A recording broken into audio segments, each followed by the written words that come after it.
here it goes, Wes. I mean, Brandon. Wes. Well, he was here last week. Oh. Hello. According to this computer I'm staring at right now, we're live. It's the first time me and Brandon have ever done anything like this, so we're Yeah. nervous and scared, and I'm breathing heavy because I forgot a piece of equipment. And I won't say how fast I was going to get here, but it was breaking the speed Yeah. limit. I'm really having because I'm out of shape, so Yeah, we me call too. it skinny fat. So this podcast is really for customers, and we put it in the shop so that they could hear the loud noises and the doors going Yeah. up and down and the guns zipping in Yeah. the background. And might be a terrible idea. There goes a door right there. At least they know we're busy, right? Yeah, that's true. Part of the dealer life. Yeah, so there's cars behind us. This is the express lane where we do all oil changes and rotates and light maintenance, things like that. So we're trying not to get hit by a car as they go driving by. There's another shop you can't see over this way where we do all the engines and transmissions and all that kind of stuff. Nice. Okay. Yeah, so we'll be looking around, trying not to get hit as we go here. So I'm Eddie, and this is Eddie in Service, and this is our very first episode 1 live. We wanted to make it as hard as possible, so we went live, and we wanted it to be remote. So I'll be doing this at different dealerships around. Nice. I hope the country, but at least DFW eventually. I'm sure a couple will have you. Yeah, a year ago, I would have never thought this would have ever happened. Probably a week ago, you didn't think this would happen. No, I didn't ever think I would sit here in a seat. Yeah. Talking into a microphone. Well, I put this on my LinkedIn. There's 4 million automotive podcasts in the world. So that's a lot. Yeah. It's a lot of competition. So, I think there's less now, though, than when COVID was out. Still a lot, though. Yeah. So ours is mainly for customers. I used to teach car care clinics, 3 a month. I did one for Kia, one for Hyundai, and one for Ford. And what I noticed was that those customers that came to those clinics, they were better drivers, better customers. They we didn't have to ask them about their services when they came in. They already knew. When they came in, hey, my car's got 30,000 miles. I know I need this because they went through They've been hour and a half, 2 hour class. Sure. Yeah. So it made it better for everybody. There'll be lots of pauses here for stuff like that. No, it's not a machine gun. I did ask them to turn their music down today. Usually we're jamming pretty good. It's okay. I think they just want to be in the background. So speaking of backgrounds, I'm going to ask you about your background just so everybody knows how many dealerships you've been to, what you do for a living, why you're here, things like that. Full background. Not full. There's some stuff I don't want to know. Oh, sure. Full background. Started as an express tech many years ago, 20 plus years ago. Decided that that wasn't for me. I figured out that advising was a better opportunity financially for not family at the time.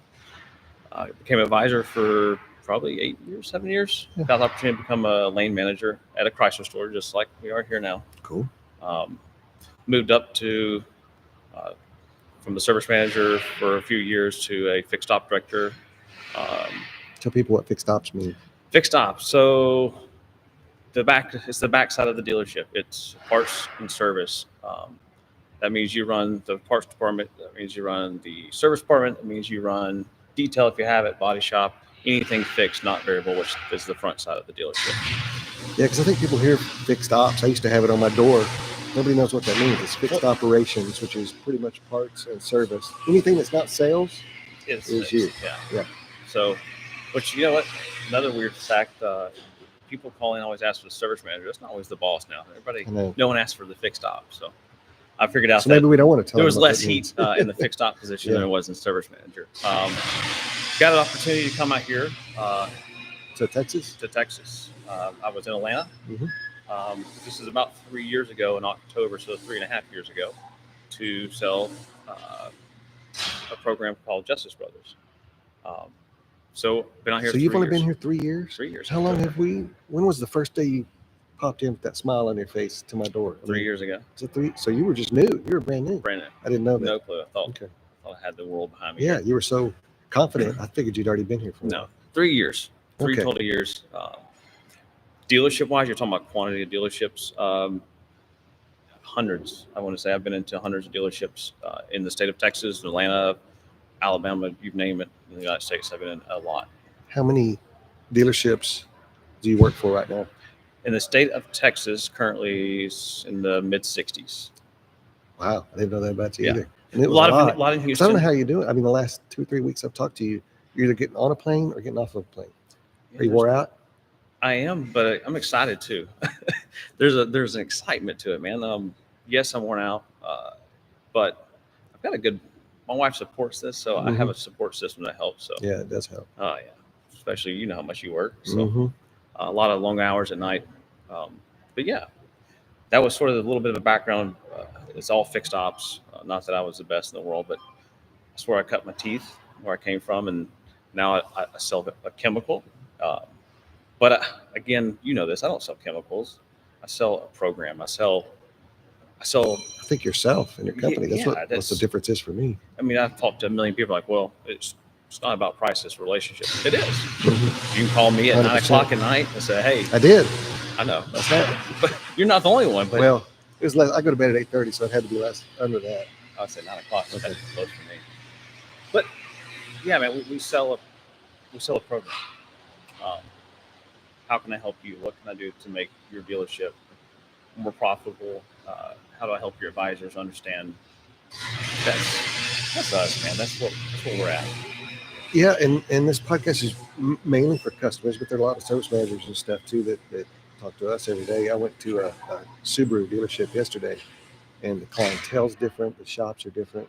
We work on big diesel engines and Hmm. things like that, and they have just A ton of smaller them. stuff, and um, so you've got to be able to fit in at every single one of those Hmm. different places. Every culture is different. Is there any brand that you don't cover? Honestly, I haven't messed with Lamborghini or Ferrari. We can.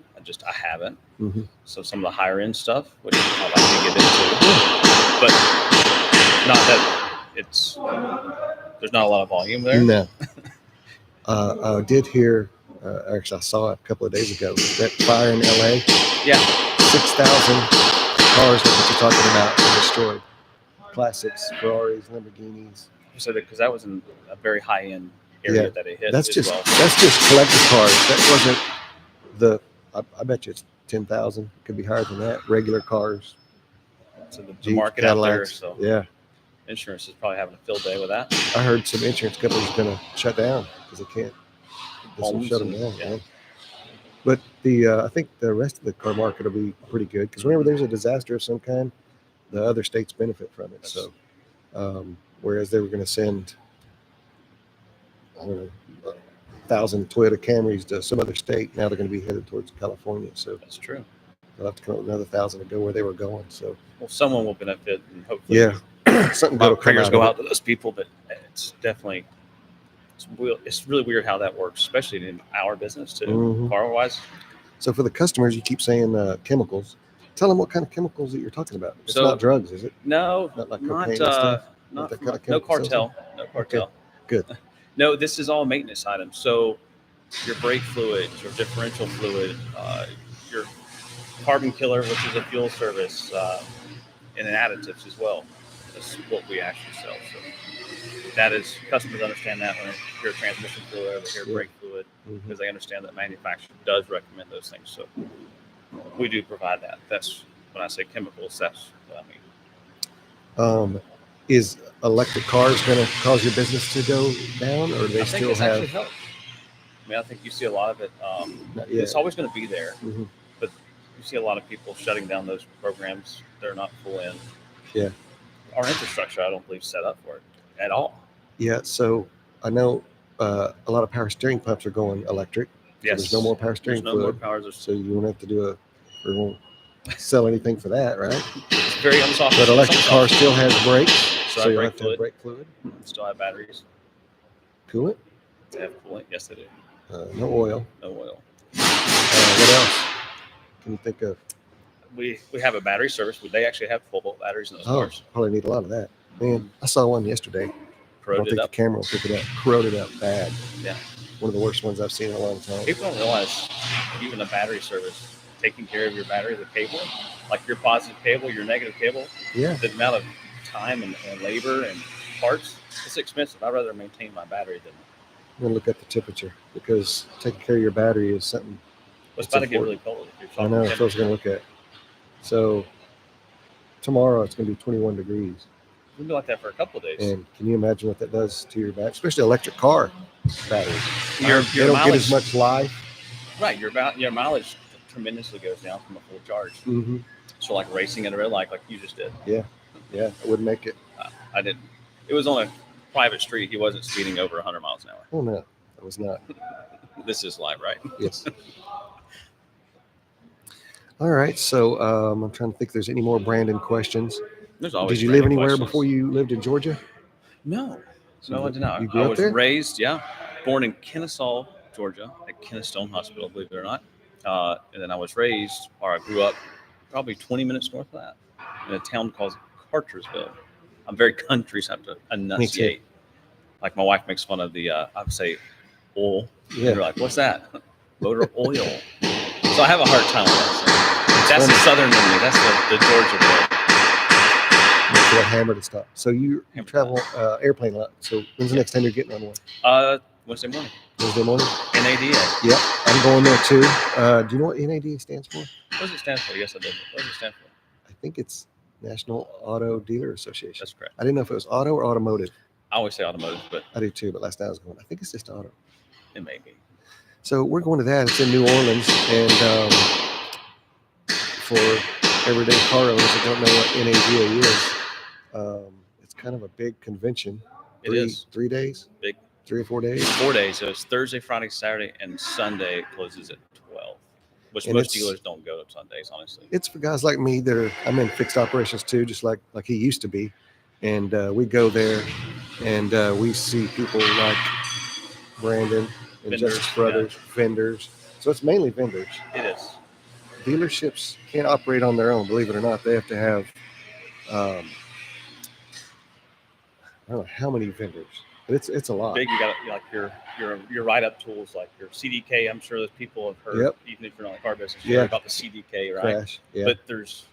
But all those guys will be there. Techion, Yeah. the big, whoever's big. You have to be there as a vendor for dealership. Yeah, we're going to look at car washes while we're there, me and my general manager. Alignment machines. Hunter does a really good job with a lot of their stuff. So Yeah. So that's where we go. So he and I are just going to coincidentally go into the same place in a few days. And I don't even want to do that one airplane ride. So you do it all the time. What's your favorite airline? Delta. Delta? Yeah, I don't want to bash anyone. I can tell you the service Oddly is enough, way better. That's what we're flying. If you on. fly less than an hour, good luck. It's always turbulence. The planes are small. Yeah. I've had some really fun experiences in turbulence. Get a private jet. Yeah, okay. Not yet, right? You should buy some more stuff. You and about 500 other people. I will. I do want to say that in case some other fixed ops guys are watching or customers that are curious behind the scenes stuff, is I used another company for years for the chemicals that I used. And I think the chemicals are good. Just the service wasn't what I needed. And that's what was great about when I met you is I gave you a chance. And I thought, is he really going to be able to do what he said? And you've done it every day. So that's one reason you're here. You're my very first guest. And it's because I think your charisma and the guys that work for you, it's all good. You're like family. You know all the employees. And you're here every day. I've seen you talking to customers. And I think half the people think you work here. So that's our goal, Eddie. That's and it's hard to hire people. Everybody knows this. Oh, yeah. No matter what industry you're in. But for us to personalities are key. The business, that's knowing the business, because you can't teach that. You have to get side. You have to be an advisor for years to understand the yeah, hiring those people that's a key for me in success. And I don't know if you agree or not, but I think the service advisors have the hardest job in the dealership. It is the hardest job. Harder than mine, harder than the general manager, harder than the mechanics. It's a hard job. I will agree. I think that, yes, it's rewarding, but it's probably the hardest from bell to bell. Yeah. That job is very, because you got to think, you're the face of the dealership. Mm-hmm. You're the in-between between the technician and the customer. You're also the CYA of the customer. You have to understand, know their history, and you're the communication key. And it's a lot. Yeah. And I tell these guys, when the door shuts at night, when we close, we just look at each other like, how did we do that? Because so many things go wrong. It's not an average job where you're working at a a bookstore where this book goes right here and there. These cars have 30,000 pieces on them. That's right. Something always breaks when you're taking it off. We have a mobile van service now, and he was doing Are you guys the first? first and only in the United States. That's really it's a impressive. partnership with CDGO. Yeah, we're having a lot of fun with it. But there was a high-end dealership. They had 3 Demons, Dodge Demons, Mm-hmm. and they had a recall on them. So we sent him at 9 o'clock to go do those 3 recalls. But I also had a customer on the other side of town that needed a battery. Okay. And time's getting closer and closer. So it's like 2:30, and I'm like, well, this guy's expecting us at 3. So I grab my truck and go get a battery and get a technician. We drive out to the house, only to find out the son doesn't live there anymore, even though that was his address. So his dad told us where he lived. That's what I mean. These things go wrong constantly. And you have to be able to adapt. Yeah. Stress is stressful. It's a lot of variables. Mm-hmm. So one reason I started this podcast is to let people know why things take so long. There was why my car's been sitting on service drive 15 minutes. They hadn't even pulled it in yet. But I think it takes that long to write up a repair order on it, and because they're checking Carfax, the history, what happened last time. They're doing a walk around to see if it needs tires or raising the hood, like that one I saw yesterday with battery corrosion. Those people fixed it. We sent them a picture of it. But had we not done that, the car wouldn't start when it's 21 degrees tomorrow. They would have blamed you, unfortunately. But my car was just in your shop. You didn't tell me anything. But your time, I mean, it took forever. But again, even racking it, I mean, people realize that it's not pull over. There is a lot of shops that have the drive overs, but again, it's time. There's 5 to 10 minutes just to get it up in the air and actually. Yeah, it's funny. I saw a receipt in a customer's seat yesterday as I was pulling it up, and they had just been to one of those aftermarket fast things, and their price was higher than ours. So I think there's a misconception. Huge. Yeah. So I do that for a ton of dealers, even in our local area, from here to the other side of the world, and it's amazing. If you call and you start shopping your market, yes, there is a price online. Is it cheaper than yours currently? Yeah, but when you get in there, is it synthetic? There's enough charge. Is it more than 4 quarts? There's enough charge. There's a lot of things people don't see until you're there. People just don't know that. They have a misconception of the dealership world that 9 times out of 10, your oil changes, tire rotations are the same or if not cheaper than. Yeah, I mean, if you buy your tires here, they're free. The rotates are free. That's true.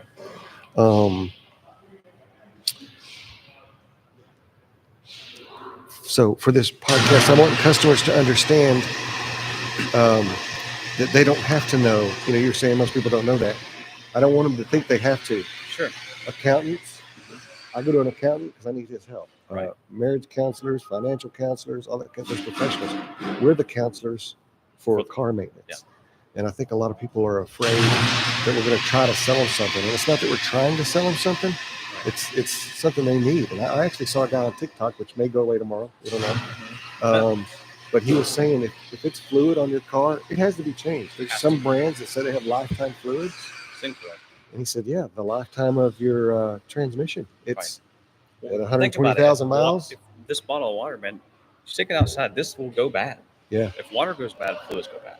It's true. I'm not quite a full prepper, but I saved a bunch of cases of water. And then I found out later that it stays in the plastic too long with the hot temperatures and the cold temperatures. It'll go bad. So I have like 4 cases of poison water in my You just water your flowers with it. Yeah. Oh, I die. No. But that is, I'm glad you said it. That's a lot of misconception too, the lifetime stuff.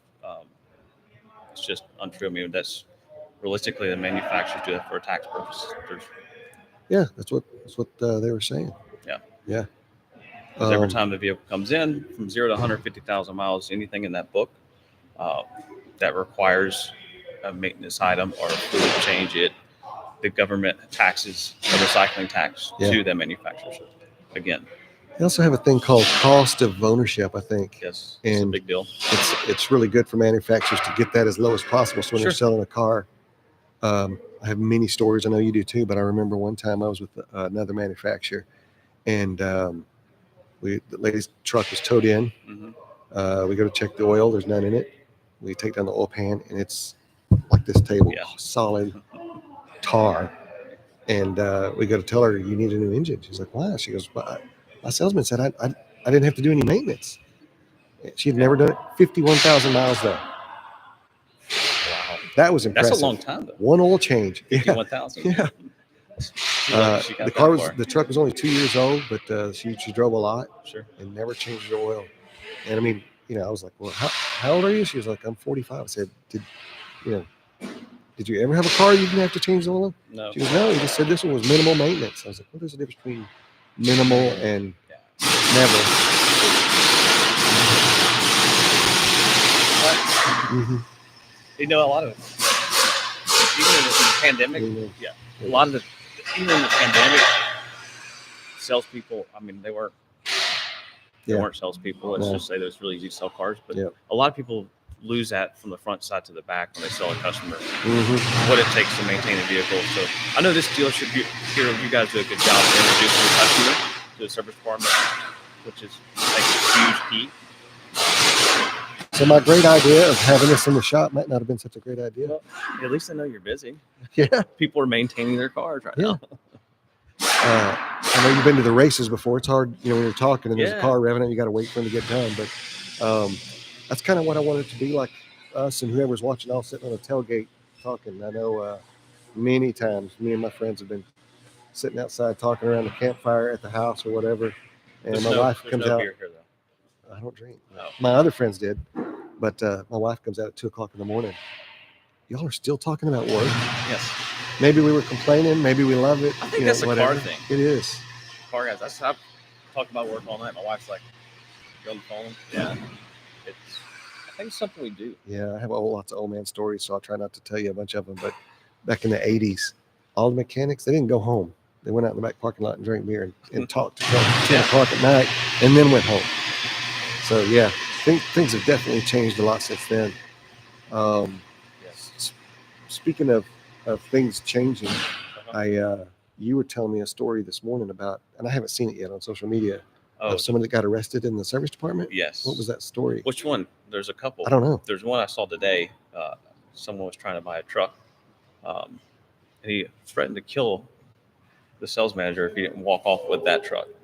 It's a $120,000 truck. So, do you know anything else? Like, was he mad because he couldn't get financed, or was correct? I'm 99% sure that's what it was. No finance. Went to the finance guy's office. Somebody's recording. It was pretty impressive. It's scary. I've had 3 guns pulled on me in my career. What? Yeah. I did not know. Became friends with all 3 of them and went on a test drive with them. And you're serious? Yeah, I really am. Guy had the gun out. Wasn't pointed at me. And why? He was upset because every time he brought his car in, it stopped making the noise, and he was just angry about it. So he's going to shoot the car? I was like, well, he was yelling at the advisor, and I saw the gun, and I was like, you know what? Let's put the gun away and let's me and you go for a test drive. I was trying to get him away from the dealership, and I cared about his problem. He's like, okay. So he stuck it back in his pants. We got in the car and drove. I said, we won't be back until it makes the noise. And we were gone about 40 minutes when it started making the noise and finally came back. So those are so hard to diagnose. That happens a lot, especially with people that drive a lot. And they're like, well, 3 hours in, I didn't know you got a gun pulled. Oh, yeah. At least three times. One time I did call the cops. Okay. Yeah. I've had to call cops, not for a gun though. I'm working at the dealership. I think they wouldn't return my loaner car. I always have a second key, so I just go get it. And we tried. It was in their garage. It was in Atlanta.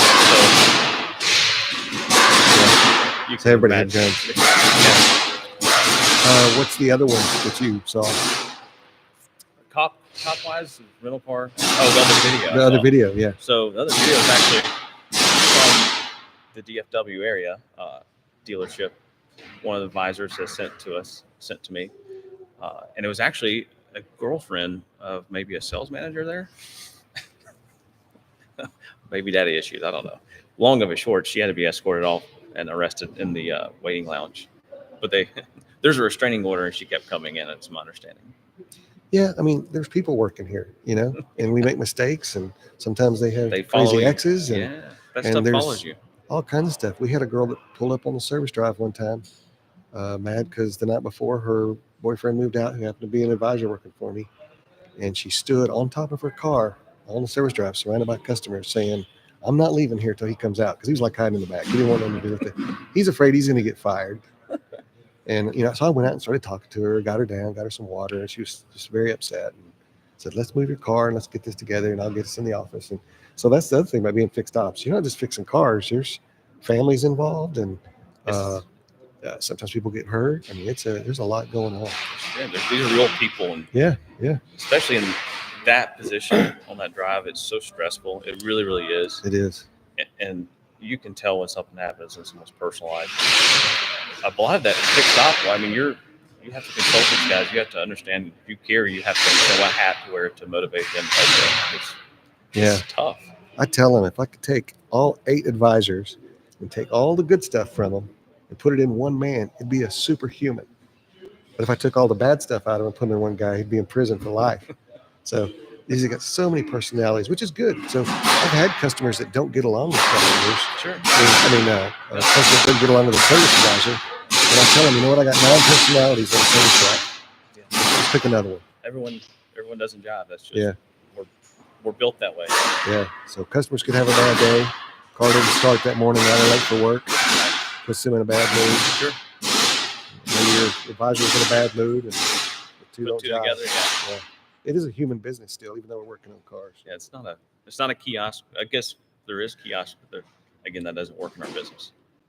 No, I don't know how believe the so. kiosk thing is working now. I do know that they sold more chemicals and maintenance than a human did, but people still want to be able to make that noise that their car's making, that or the boom, boom, or they want to. You take the personal side out of it with that. And we've talked too much probably about airlines today, but I remember when that kiosk came out at the airport, and I was like, oh, that'll never take off. I go to it every time. I do the same thing. Yeah. It's Not that I don't want to talk faster. to somebody, but I can just. It's scan and go. Yeah. Everyone's so busy. It's like, and I think that's why that kind of stuff works, just because people don't want to talk anymore. They're a younger generation. They'd rather text you sitting right next to you. And you guys do that a lot on your service drive, right? You text customers, hey, check this link, and they'll respond to that, right? The statistics show people would rather text than email or take a phone call. Sure. Yeah. So. Would you have thought that 20 years ago? I'm an old country boy. I don't believe anything happens till it's in my. I remember when computers came out. That'll never handwriting. Yeah. That thing won't stick around. And then the internet, and I was like, yeah, it won't be here long. But I had an AOL. Are you old enough to know the little disc that you put in there, and you had to download all that stuff? Yeah. So that's one reason I thought, social media. I've only been doing it for a year. I've had LinkedIn for 15 years, but I didn't have Facebook. I didn't anything. So all this stuff is brand new to me. It's only been a year. And I was thinking, there's so many people doing podcasts, but I don't know if this is a fact or not, but I heard 4 out of 10 Americans are somehow related to the car business. And you say, how is that even possible? But I wrote down that I could remember, and I thought of a few more this morning. But you got dealership employees, body shop people, rental car people, even the valet at a restaurant. He's parking cars, so he's kind of in it. And hotels, Uber. Yeah. I don't know how many Ubers there are in the country. I should probably look that up. Restoration shops, like either somebody that redoes interior or the shops that fix the pot rods and things like that. Assembly plant workers. All these car washes that are on every corner. That's automotive business. Automotive journalists, like a shop teacher at school or something like that. How many auto parts stores are there? Like O'Reilly's and Napa. A ton of them. Every corner. Yeah. Tire stores, Discount Tire, MGB, and then all the mom and pop shops. Yep. Can you think anything I left out? I mean, there's a lot more. This morning I thought of 2 more, but I already forgot. I'm driving so fast to get this equipment here. I didn't realize there was that many. Yeah. So I always think of the dealer in the aftermarket world, or the mom and pops. Well, I mean, it says there's 14 million workers in the auto industry. It's a lot. I don't know what the percentage is, but there's 330 million people in the. Think about that. Everyone has to drive. That's the only way we commute. Well, I've interviewed several people that don't have a car. They're Ubering, and they're 24 years old, and it almost made sense. She almost talked me into getting rid of my car. She said, I don't have insurance, automotive insurance. I don't have a car payment. I don't have to do any maintenance. And I think she said her average was like about $400 a month is what she spends on Uber, picking her up and go to work. I like the freedom. I do too. When we get up on a Sunday morning. Imagine this morning. So I forgot some equipment here. That's why I was like panicking so bad to get this started. I couldn't get an Uber to drive as fast as I did to go to my house and pick that up. I don't see that being everybody thing. Maybe, but I don't personally. I just think people still like that But I freedom. think it's a younger thing. I couldn't Sure. wait to get my driver's license.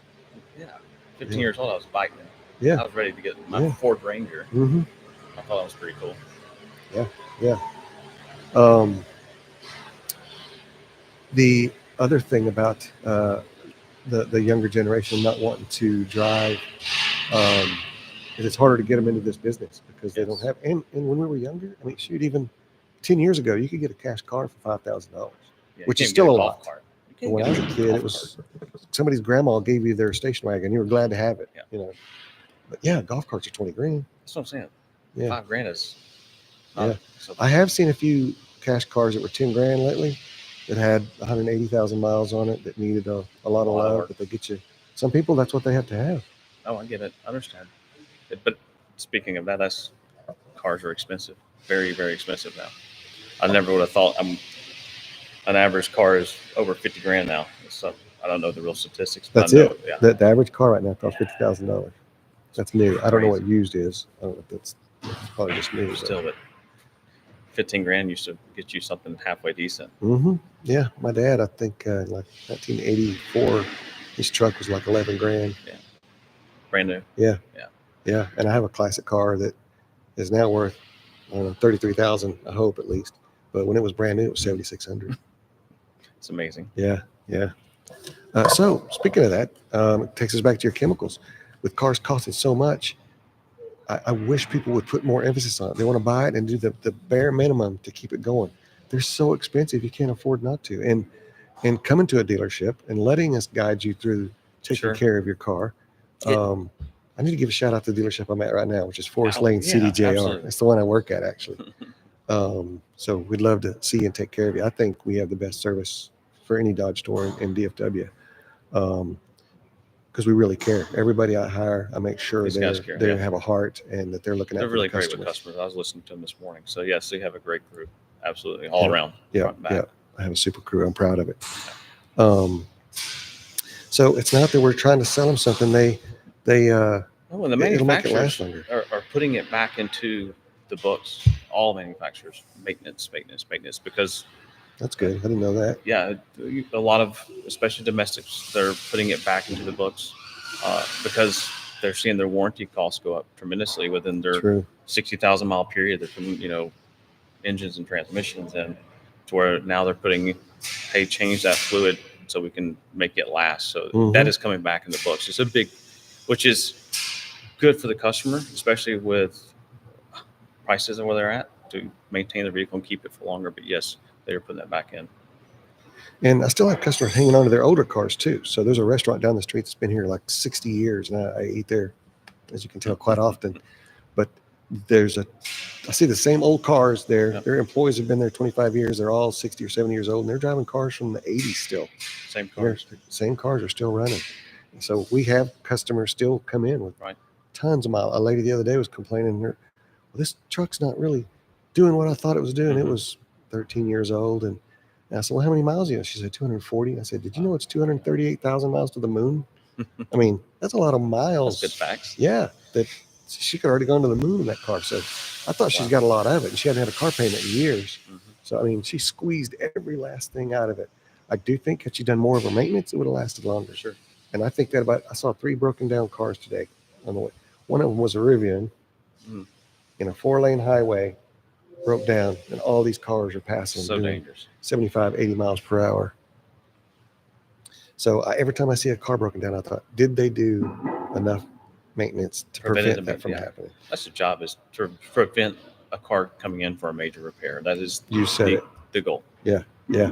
And we do with some of your stuff. We'll take somebody's fluid and show them, here's what your fluid looks like. Here's what it's supposed to look like. And they go, well, it's not that dark yet.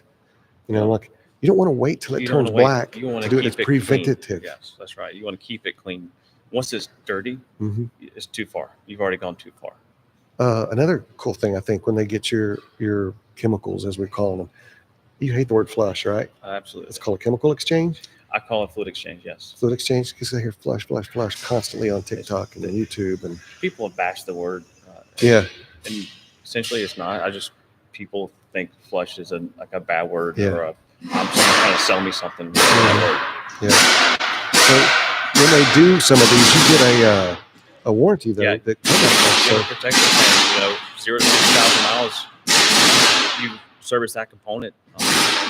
Most of the major repairs or major components, you keep it in that 30,000 mile window. You have a coverage. Some of it's up to $4,000 in coverage. So 140,000 miles, but you're maintaining that item every 30,000 miles. You have $4,000 worth of coverage to actually go towards your repair. So it sort of puts it's a benefit, but it's also put a mind at ease, and that's a lot of people. That's why they buy insurance, right? yeah, Because that's free insurance. it So is. you're telling me a car with 80,000 miles on it, Mm-hmm. and they get a coolant service, Mm-hmm. which is what goes in the radiator, Mm-hmm. and 3,000 miles later the radiator goes bad. It's covered because they used your fluid. Yep.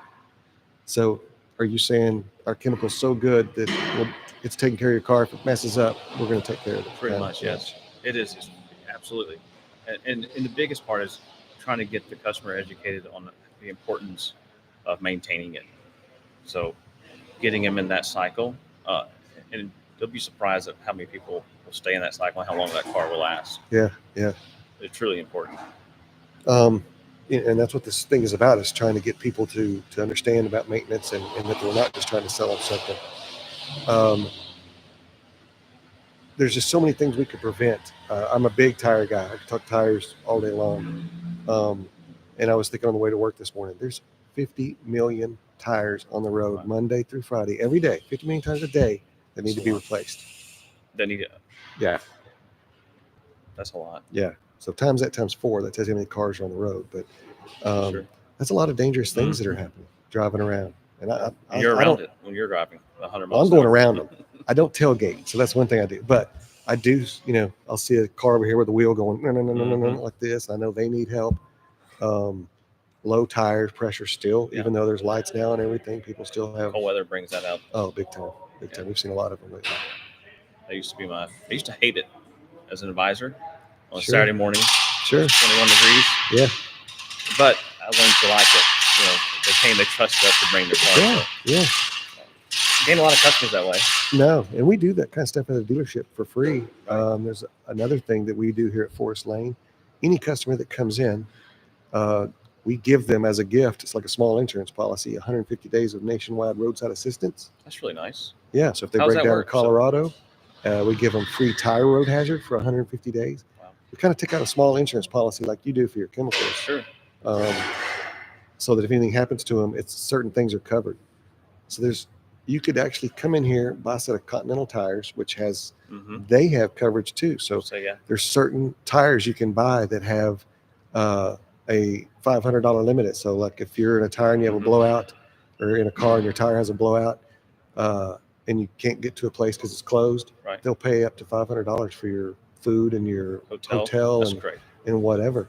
So imagine if you came in here and you got those tires, you got the maintenance that you've got, you get the free coverage that we got. I mean, sort of a no-brainer. It is a no-brainer. But a lot of people are not educated in knowing that. Yeah. Speaking back to advisors, having that knowledge on the drive to give that to the customer. And I think you said it earlier, everybody's in a hurry. So they're in a hurry. Their body language is, telling the advisor, looking at their watch. I got 30 minutes. Their wife calls, hey, I'm outside waiting on you. Yeah. So, the kids need to be picked up at 3:30. So the advisor feels that. Now he cuts out some steps, and he doesn't tell them about all the coverage they're getting. That's the hardest part. Yeah. So they go out 2 weeks later and have a flat and don't know that it's free. So we've got to tell them. That's the unfortunate part. And I think that all the fixed op directors, service managers, advisors, whoever's watching or listening, there's a lot of those steps get cut out by advisors because of that, all the variables that happen. And which I try to help. So I know you try to slow those people down so the customers are educated. It's a big deal. It really is. You're not going to believe this, but it's been 43 minutes. So we got a few more minutes left. Rolling? Okay. So I want to make sure we talk about anything that you need to talk about from your maintenance side of it. We talked when you said fire trucks. Oh, I just said, don't let me forget. Oh. Because I always talk about how important mechanics are, technicians are. Well, I have this extra chair. It's always open for anybody that wants to come in here and sit down and talk to us. So I didn't know if a customer would come out and talk to us or one of the technicians. But I talked about how important they were. And that LA fire that we were talking about earlier, I heard there's 6 fire trucks that are not working. They're $1 million to $3 million a piece, and the mayor said they just didn't have enough mechanics to fix those trucks. That's sad. So had they had those extra 6 trucks, imagine the homes that might still be How many standing homes they could there, have saved? or lives that could have Oh. saved, or whatever. Those they said there's the firemen were having to get rides in their own vehicles and stuff because there wasn't enough uh, transportation to get them out there. So those trucks are still sitting there in that yard, needing to be worked on. So That's being a what a mechanic is sad. hard. You said you started out and found out it wasn't for you. For me, I'll never forget it. It was 4:03 on a Friday afternoon. I was underneath a Mercedes, and it was like 108 degrees that day. Mm. And I had a big fan in front of me, and it was Mm-hmm. blowing 108. And I was like, I need to trade this wrench in for a Yep. pin because my knees were already wore out from back then, and my back was hurting. I was like, Yep. I don't know if I can do this for the rest of my life. So I'm glad It's I a did hard it. job. It's a really hard job. It's a dying breed of people. Without mechanics, the world would stop. I mean, I say that all the time. There'd be no more police coming to your house for 911 calls. We couldn't get here today. School buses couldn't pick your kids up. We need more technicians in this field. Yes, I agree. And I think that it's going to have to come from the new generation. How we get those kids to be a part of the dealer life. I know there's a lot of programs, but yes, that's It is right now. It's what's that game where they drive around in a video game and they have a bunch of hookers and pimps in the car and they beat up everybody and they shoot. yeah. What's that? I don't. What's that remember game? the- Theft Auto. Yeah. Okay, so there's I know what you're that. talking about. There's like 2 other driving video games that might get them interested in cars. And then Grand Theft Auto. Grand Theft Auto. Yeah. And then Fast and Furious. Yeah. I think that can get them attracted to it a little bit, but we just don't see them bringing their own cars in. Right. Gen Z is 27 years old and younger, and they're still not bringing their own cars in. Their parents are bringing their cars in. I look for them Crazy every to me. day because when I see one, I want to talk to them. And I take them out in the shop. I show them around. I took a guy back to the parts department the other day. I mean, I just want them to know about the life. There's a tons of freedom that coming with this, and our jobs pay just a little bit more than the average job. Yeah. Just Tough enough job, to put up but with yeah, that stress yeah. that you're talking about. Sure. For 30 years, every time I've gone to the doctor, he says, "What do you do for a living?" Back then, I'd say, "I'm a service advisor. You need to quit." Yeah. It's that hard. It You know, is. I can't. I can't do this other job. It doesn't pay as much, and Right. the more money you make, the more money you spend. So Mhm. you can't go back. So once we get into this business, you kind of get It's sucked hard to in. get out. Yeah. I know a few that's gotten out, but not many. Majority stay in it. It really is. And It can I'm be very beneficial. blessed enough that I love it. I mean, I Yeah. could sit here I and do love this for cars. 4 hours. Yeah. Now, when I was younger, I think it was my attitude that caused me not to want to do it. And one day God said, "Hey, you're good at it. Why don't you stick with it and make it even better?" And I just flipped my attitude. And since that day, it's every day I can't wait to go to work, especially at a Awesome. place like this. Yeah. Yeah, this is great. This is a wonderful place to be. And I quit at 4:03 on a Friday afternoon because it was 108 degrees. Nowadays, all the shops are All air the shops conditioned. stay. Most There's of very them. few, Yeah, most of them. but that is a huge benefit for technicians. Mhm.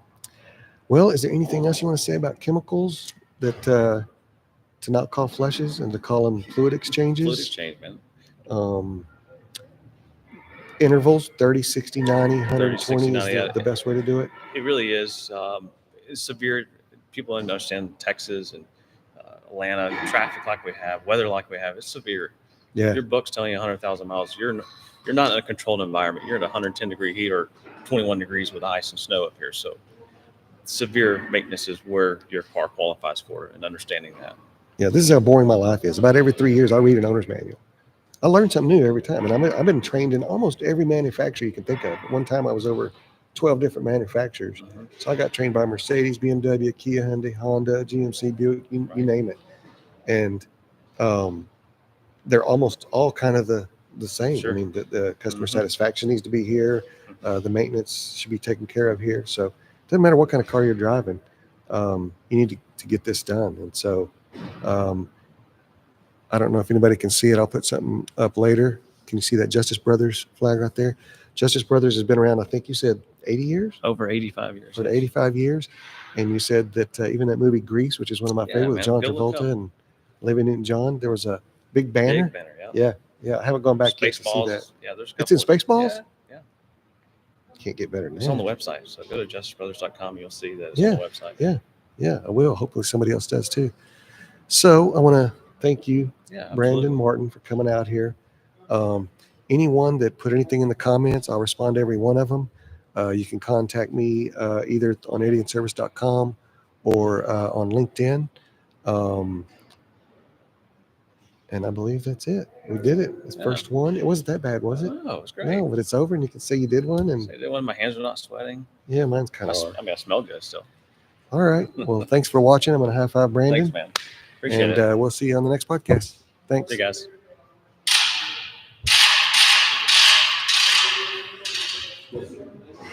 We're 10 minutes early.